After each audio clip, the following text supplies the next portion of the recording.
Hola, bienvenidos a este espacio donde traemos siempre contenido con diversidad y hablando de la diversidad, hoy vamos a hablar de un personaje que está en la mitad de este relato precisamente con la cantidad de hechos históricos que suceden en colaboración con una fantástica revista. Cuéntame, con quien hemos trabajado en los últimos meses y nos encanta el poder unirnos y contar historias juntos. Así que si leen la última revista de Cuéntame, se encontrarán a este personaje, Marianne Celeste, destacada como en una ciudad asomada al mundo. Y por eso estoy hoy con Horacio Tejera. Horacio, ¿cómo estás?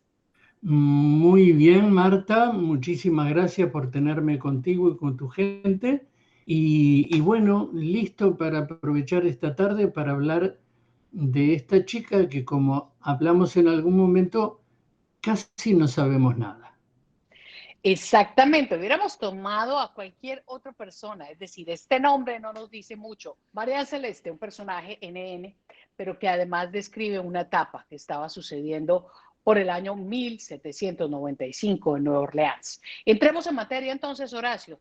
Este personaje tiene mucho que ver con una mujer que parece de descendencia más afro, con una combinación francesa y alrededor una etapa donde estamos hablando de una independencia y una Nueva Orleans que estaba muy agitada. Todas estas combinaciones nos dan un bombazo. ¿Quién era esta mujer y qué estaba sucediendo en esa época? Me encontré con Marian Celeste, primero me encontré con su imagen, esa imagen que tú has visto, una chica muy mona, muy de su época, eh, con una pequeñísima flor amarilla en la mano. Esa imagen se la tomaron cuando ella tenía 18 años.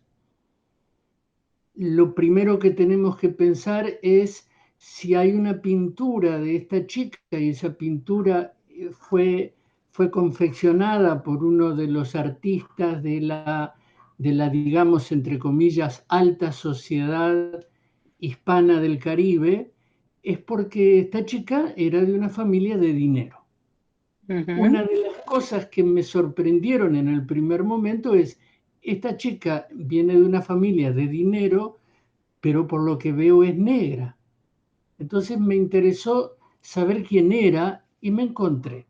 Marian Celeste es nieta y bisnieta de esclavas indígenas vendidas por unos grupos indígenas a otro grupo indígena y ese grupo indígena a su vez la vendió a un comerciante de pieles francés. Esa es la abuela de Marian Celeste. La madre de Marian Celeste era una esclava negra liberada que se casó con un traficante de esclavos griego que estaba en el ejército francés. Imaginémonos el Qué combinación es ese de militar francés, griego en el esclavos. ejército francés, traficante de esclavos en el Caribe, en una ciudad como Nueva Orleans, que si bien había sido fundada por franceses, estaba en territorio español. Sí, y así Tenemos, después vamos a ir a donde los ingleses. Pero cuénteme que hay algo que sí me da mucha curiosidad y es ella con esa descendencia, con lo que pesaba y sigue pensando en estos días el tema de la descendencia, que la gente considera que pues da más pureza a su casta o no. ¿Cómo fue la relación con su padre, por ejemplo, que además se dedicaba a la trata de esclavos? bueno, lo que pasa es que estamos hablando de gente de origen francés y gente de origen español. Uh -huh. No es que los franceses o los españoles fueran muy buena gente. Eh, Tenían esclavos, traficaban esclavos, pero no había el tipo de rechazo racial que había en el mundo angloparlante. Los franceses y los españoles, así como tenían esclavos negros o indígenas, también si les gustaba casarse con ellos, se casaban. Y Y si los querían incluían en la tener hijos familia. con ellos, los tenían. Y Ok. esta chica era nieta de una esclava indígena y era hija de una esclava negra liberada y la vemos vivir una vida de persona común y corriente. de persona igual a las demás. Esa es una de las primeras cosas que me fascinó del personaje.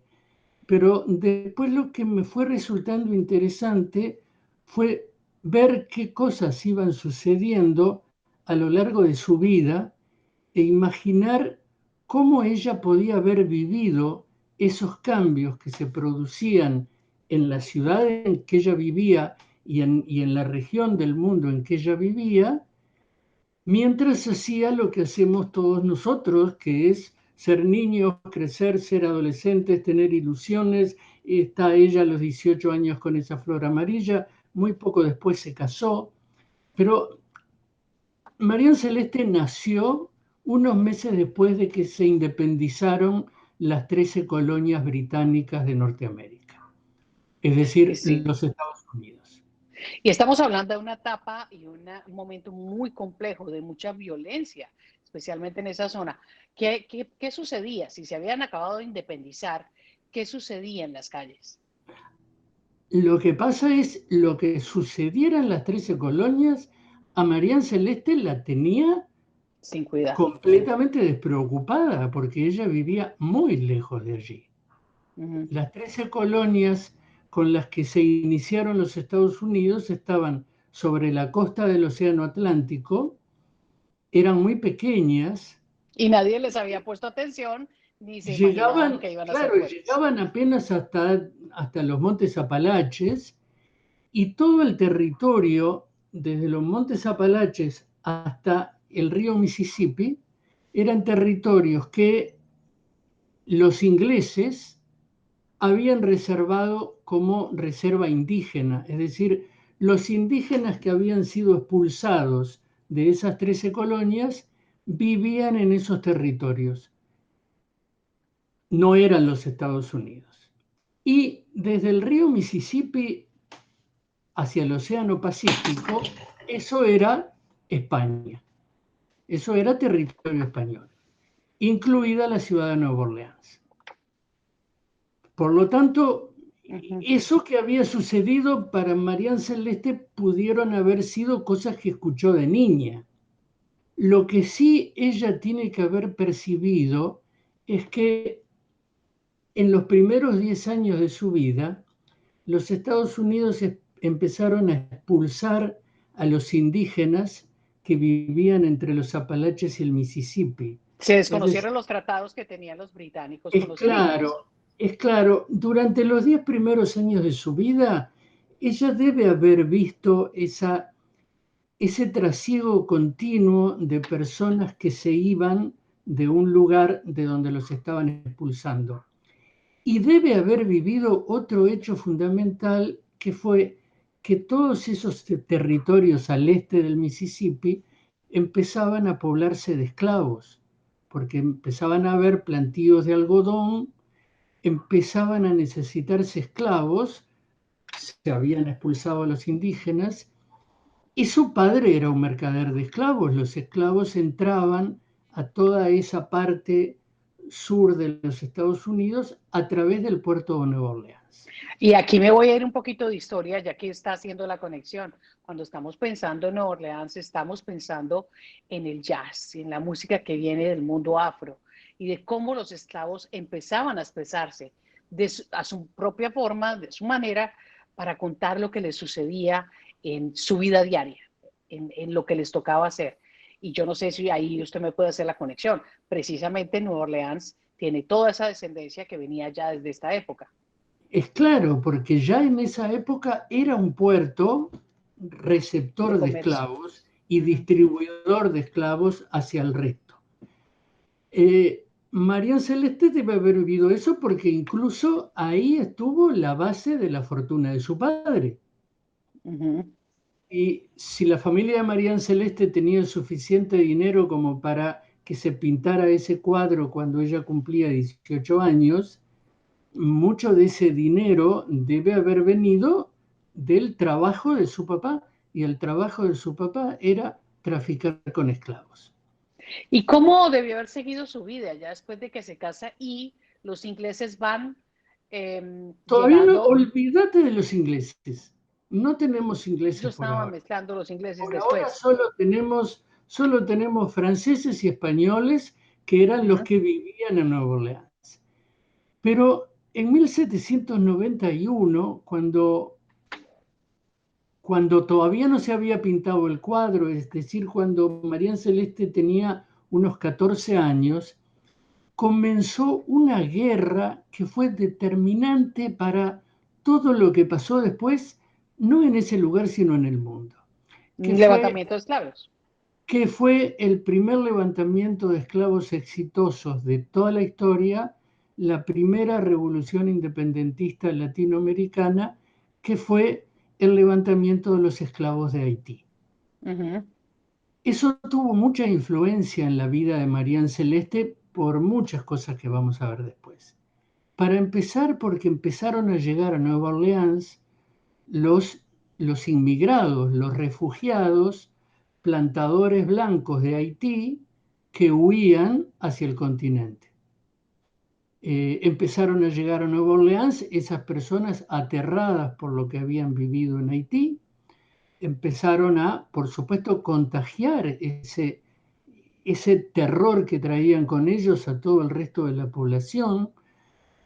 Fue allí que la población blanca de todo el Caribe y del sur de los Estados Unidos se dio cuenta de lo que podía pasar si sus esclavos algún día se rebelaban. La guerra de Haití fue una guerra que duró 14 años. Los esclavos haitianos derrotaron al mejor ejército de la época, que era el ejército de Napoleón, derrotaron invasiones inglesas, porque cuando los franceses comenzaron a perder el control de Haití, Inglaterra intentó Estaba haciendo posesionar fila. el territorio, derrotaron ejércitos españoles, porque los españoles estaban en República Dominicana, es decir, calle por medio, digamos, de Haití. Sí. Fueron derrotando, ya te digo, al imperio francés, al imperio británico, al imperio español, algunos aventureros estadounidenses que trataron de hacerse de ese territorio cuando todo era caos, pero milagrosamente y gracias a la fiebre amarilla, los haitianos derrotaron a todos los que intentaron retornarlos a la esclavitud. Aquí, de una manera sutil, tengo que hacerle una pregunta y es, ¿cómo es posible que a veces ni siquiera nos lo cuentan en la historia, pero que Haití hubiera sido como el primer país donde hay una gesta independentista y que hoy por hoy es uno de los países más pobres y olvidados de América Latina? Desde Haití dicen muchos que los grandes próceres de las patrias que nosotros conocemos hoy empezaron a imaginarse una liberación que nos dejaba muy de lejos de España, de Francia y de Inglaterra. ¿Y qué racionamiento nos da usted? ¿Y qué imagina? ¿Por qué Haití quedó tan aislada y quedó tan deprimida y tan pobre como la vemos hoy? Bueno, quedó pobre porque fue, en primer lugar, un campo de batalla, un territorio muy chico en que se hace una guerra durante 14 años. Te imaginarás que queda devastado porque nadie produce durante 14 años, porque la gente tiene que vivir de lo que encuentra en el campo o en el monte, pero no había forma de plantar, no había forma de reactivar aquella economía. Pero además por toda la carga que tanto Inglaterra como Francia le hicieron pagar después a Haití. Pero déjame que vuelva a ese momento, porque es un momento que es maravilloso.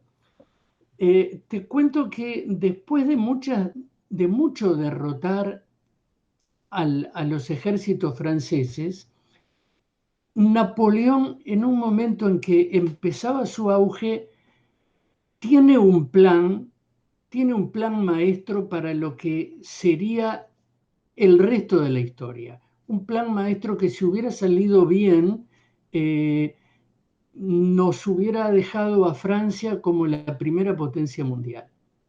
En aquel momento, en Haití se producía la mitad del azúcar que se vendía en el mundo y prácticamente todo el algodón con que en Inglaterra se inició la Revolución Industrial.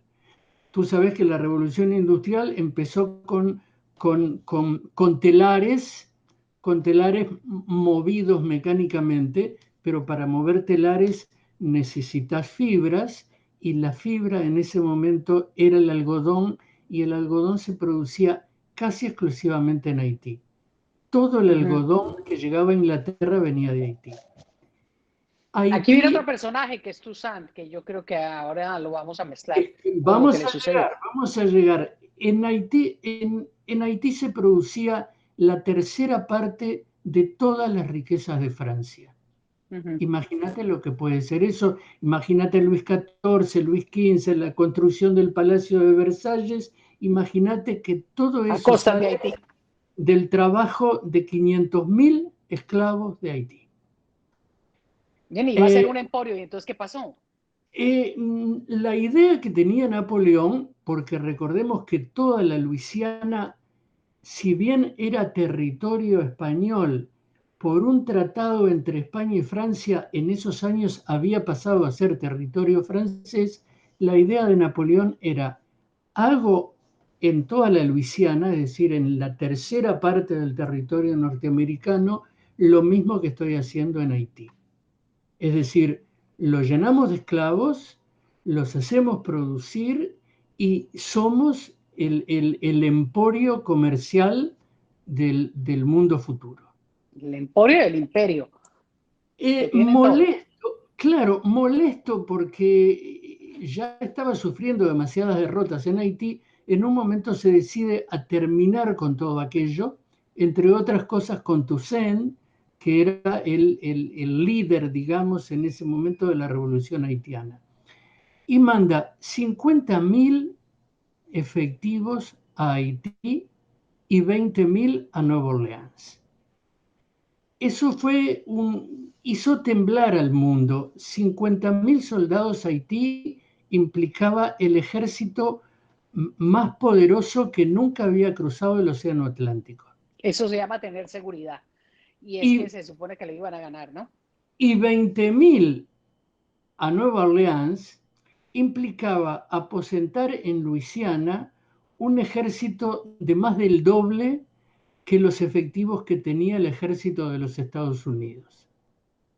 Es ¿Cierto? decir, es decir, no solo voy a terminar con esto que me está pasando en Haití, sino que voy a terminar también con todo lo que sean el peligro de los Estados Unidos de aquí al futuro. Y me quedo con todo. Fue, fue tal el shock geopolítico que ocasionó eso, que en ese momento el gobierno de los Estados Unidos, en ese momento estaba Jefferson, llegaron a pensar en entregarse otra vez al Imperio Británico, del temor que les daba lo que pudiera pasar con Con esos Napoleón. 20.000 soldados franceses aposentados en Nueva Orleans. Bueno, Bueno, pero adelánteme la historia porque vamos despacito. llegaron los 50.000 efectivos franceses a Haití, y entre la resistencia de los haitianos y la fiebre amarilla, que tanto que hemos hablado de pestes en estos últimos tiempos, terminaron en 2 años con los 50.000 efectivos franceses. Hizo trasladar los 20.000 que estaban en Nueva Orleans hacia Haití, y también fueron derrotados. Y ese fue un momento crucial, porque los Estados Unidos querían, ya que habían llegado al Mississippi, querían poder usar algunos muelles del puerto de Nueva Orleans para sacar sus productos a través de ese puerto. Le habían ofrecido 11 millones de dólares a Napoleón para usar el puerto de Nueva Orleans. Napoleón les había dicho que no, Ya no quería. Ujú. y fueron con una última oferta de 15 millones. En el momento en que Napoleón recibe la noticia de que sus últimos 20.000 efectivos en Haití ya Desaparecieron. ya habían desaparecido. Estaba tan furioso Napoleón con esa situación que en lugar de venderle a los Estados Unidos el uso de algunos muelles del puerto de Nueva Orleans, les dijo, me están ofreciendo 11, por 15 les vendo toda la Luisiana. Ujú. Una noche de enojo, en una noche de enojo y desesperación, Napoleón vendió todo el territorio de la Luisiana a 3 centavos el acre. Haciendo cuentas, ¿no? Así A quedó. 3 centavos el acre. Eso terminó con todas las posibilidades de Napoleón. 2 años después perdió la batalla de Trafalgar con Inglaterra. 4 o 5 años después quiso intervenir en Rusia y salió derrotado. Y ese fue el fin de Francia como potencia mundial. El Lo sé. fin de Napoleón como... Y todo eso estaba pasando mientras nuestra amiga Marianne Seguía creciendo. Celeste seguía creciendo. Marian Celeste vio lo que pasaba en Haití, vio los temores de los jamaiquinos. Los colonos ingleses de Jamaica también se iban a Nueva Orleans porque tenían miedo de que en Jamaica pasara lo mismo que en Haití. Era un mundo convulso, era un mundo que cambiaba y Marian Celeste seguía teniendo sus 10 hijos en Nueva Orleans, en una Nueva Orleans que a partir de la venta de Napoleón pasó a Había ser un cambiado. territorio norteamericano. Venga, pero yo quiero contar esa partecita que está en Cuéntame. ¿Qué dijo Napoleón? Maldito azúcar, maldito café y malditas colonias, gritó Napoleón. Eso nos cuenta usted a través de la revista. ¿Qué más encontró? Eh, bueno, el momento en que los haitianos derrotan a los 50.000 primero y a los 20.000 después efectivos del ejército napoleónico es un momento crucial en la historia de toda Latinoamérica. Era algo que nunca antes se había pensado que podía suceder y que nunca después pudo haber sucedido. Determinó la historia de Norteamérica, determinó la historia de los Estados Unidos, determinó la historia de México, porque fíjate que mientras todo esto iba pasando en la vida de Marian Celeste, México se independiza de España, pero México llegaba hasta Oregón y México llegaba hasta el río Mississippi. Es a partir de la compra de la Luisiana por parte de Napoleón que los Estados Unidos encuentran la forma de invadir territorio mexicano y se quedan con la mitad norte de todo México, es decir, con Texas, con California, con Nuevo México, con Nevada, con Colorado y ahora y Arizona. Imagínate que mientras Marian Celeste vivía, sucedía todo eso, porque Marian Celeste murió cuando ya los Estados Unidos se habían apoderado de toda esa. Consolidado. Murió en un territorio inglés y nació en un territorio francés. Aparentemente, ahí estaba la colonia francesa donde su padre traficaba a los esclavos. ¿Sabemos qué pasa con su padre? No sabemos lo que pasa con su padre, pero sabemos lo que pasa con su nieto. ¿Qué pasó con su nieto? Eh, Viste que hablamos al principio de que Marian Celeste, si bien tenía sangre indígena y sangre negra, Uh era -huh, una persona en la sociedad en la que ella vivía, mitad francesa, mitad española, uh -huh. era Y una con lo persona griego por ahí igual a también. las demás. Uh -huh. Pero cuando Nueva Orleans pasó a ser territorio de los Estados Unidos, ella dejó de ser igual a las demás. Siguió siendo la madre y después la abuela de una familia numerosa y muy rica, pero ella pasó a estar escondida porque ella era la vergüenza de su familia. Y 3 años antes de su muerte, uno de sus nietos se presentó como candidato a alcalde de uno de los counties de alrededor de Nueva Orleans, y, y si bien tenía muchas chances de ser electo, tuvo que retirar su postulación cuando se hizo público que era nieto de una negra. ¿De dónde venía María Celeste? Mirá cómo Eso le iba a mirá cómo costar. terminó su vida María Celeste, con una familia que se avergonzaba de ella, viviendo en un país en la que ya ella no era una persona similar a las demás, sino alguien que podía ser que su nieto no pudiera ser un candidato a nada. Ahí es donde pensamos, hasta esta época, en los ciudadanos de primero y segundo grado, que muchas veces sutilmente pasan por los países y donde damos una mirada muchas veces para señalar los colores de la piel. Eso nos hace entender que un día muchas veces podemos vernos y encontrarnos en un sitio, en un podio y en otro lado en otro. Esta es parte de la historia, de lo que han sido los imperios y las conquistas, ¿no, Horacio? Eh, Nos gusta presentar este tipo de historia en Cuéntame, porque por un lado está la historia con H mayúscula, la historia de los grandes acontecimientos, la historia de los grandes movimientos, que es una historia interesantísima.